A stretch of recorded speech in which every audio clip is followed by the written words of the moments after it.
আজকে আমরা সাল্লাল্লাহু আলাইহি ওয়াসাল্লামের শৈশবের খুব সুন্দর একটি ঘটনা বর্ণনা করব। হযরত হালিমা রাদিয়াল্লাহু তাআলা ছিলেন হযরত মুহাম্মদ সাল্লাল্লাহু আলাইহি ওয়াসাল্লামের দুধমা।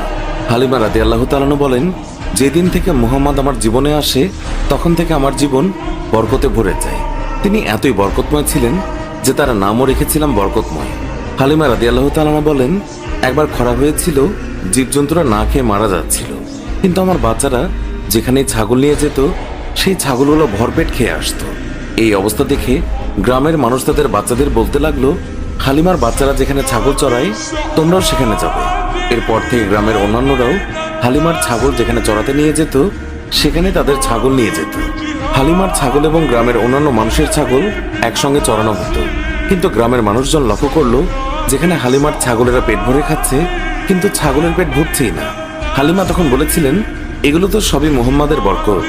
তিনি আরো বলেছেন, যখন কারো ছাগল অসুস্থ হয়ে পড়তো তখন গ্রামের মানুষ তাদের ছাগল নিয়ে আমাদের ঘরে চলে আসতো, আর তখন মুহাম্মাদের হাতের স্পর্শ ছাগলের গায়ে বুলিয়ে নিত এবং সঙ্গে সঙ্গে ছাগল সুস্থ হয়ে যেত।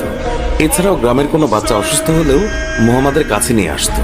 মুহাম্মাদের নরম হাতের স্পর্শে বাচ্চারাও সুস্থ হয়ে যেত। একদিন হালিমার মেয়ে বললেন, মা, আমি মুহাম্মাদকেও ছাগল চড়াতে নিয়ে যেতে চাই। তখন হালিমা বললেন, মুহাম্মাদের এখন মাত্র 3 বছর, বাইরে অনেক রোদ, মুহাম্মাদের মায়াভরা মুখ রোদে পুড়ে যাবে। জঙ্গল দিয়ে হাঁটার সময় হিংস্র প্রাণীরা আক্রমণ করতে পারে, ওকে নিয়ে ছাগল চড়াতে যেও না। হালিমার মেয়ে বললেন, আমি যখন মুহাম্মাদকে নিয়ে বের হই আকাশের রোদ তখন মেঘে পরিণত হয়, আমাদের ছায়া দেয়। জঙ্গলের হিংস্র পশুরা মুহাম্মাদের গালে চুমু খায়। শুধু এতটুকুই নয়, যখন আমি মুহাম্মাদকে নিয়ে বের হই তখন আমার কাজগুলো সহজ হয়ে যায়। যখন হালিমার মেয়ে অনেক জোর করতে লাগলো তখন হালিমা মুহাম্মাদকে তার সঙ্গে ছাগল চড়াতে যেতে অনুমতি দিলেন।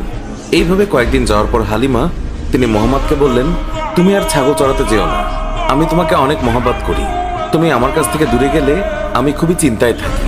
এরপর একদিন হালিমার মেয়ে কাঁদতে কাঁদতে বাসায় ফিরলেন। হালিমা কান্নার কারণ জানতে চাইলে মেয়ে বলে, তাদের একটি ছাগল শিয়াল ধরে নিয়ে গেছে। এই কথা শুনে হালিমাও কান্না করে দেয়। শিশু মুহাম্মদ তখন মায়ের চোখে পানি দেখে সে বলে, আমি এক্ষুনি তোমার ছাগল শিয়ালের কাছ থেকে এনে দেব। মা হালিমা তাকে যেতে না বলে, কিন্তু মুহাম্মদ রাসূলুল্লাহ সাল্লাল্লাহু আলাইহি ওয়াসাল্লাম তার কোমল মনে মায়ের কান্না সহ্য হচ্ছিল না। সে জঙ্গলে যায় এবং গিয়ে সকল পশুকে ডেকে বলে, আমার মায়ের ছাগল কে নিয়েছে। এই কথা শুনে সকল জানোয়াররা সেই ছাগলকে নিয়ে দৌড়ে এসে মুহাম্মাদের পায়ের কাছে এসে সালাম দেয়। তখন মুহাম্মদ বললেন, তোমরা কি জানতে না এই ছাগল আমার মায়ের ছিল? তোমরা কেন আমার মায়ের ছাগলকে আটকে রেখেছ? আমার মা এখনো বাসায় কাঁদছে।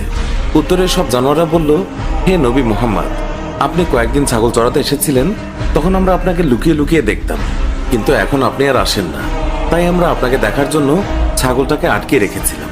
জানোয়াররা বলতে লাগলো, আপনার জন্য আমাদের জীবন কুরবান হয়েছে, আপনাকে দেখার নিছক বাহানা ছিল এই ছাগল ধরা। আমাদের দয়ার নবীকে জঙ্গলের পশু পাখিরাও তাকে দেখার জন্য আকুল হয়ে থাকতো। সুপ্রিয় দর্শক, এই ছিল আমাদের আজকের ভিডিওটি ভালো লাগলে লাইক দিন, শেয়ার করুন, আমাদের অন্য ভিডিওগুলোও দেখুন। ভালো লাগলে এক্ষুনি সাবস্ক্রাইব করে পাশে থাকা বেল আইকনটিও প্রেস করুন, এতে করে আমাদের সব ভিডিও নোটিফিকেশন আপনার কাছে পৌঁছাবে। এখনকার মতো বিদায় নিচ্ছি, দেখা হবে নতুন কোনো ভিডিওতে। ভালো থাকবেন, ধন্যবাদ সবাইকে।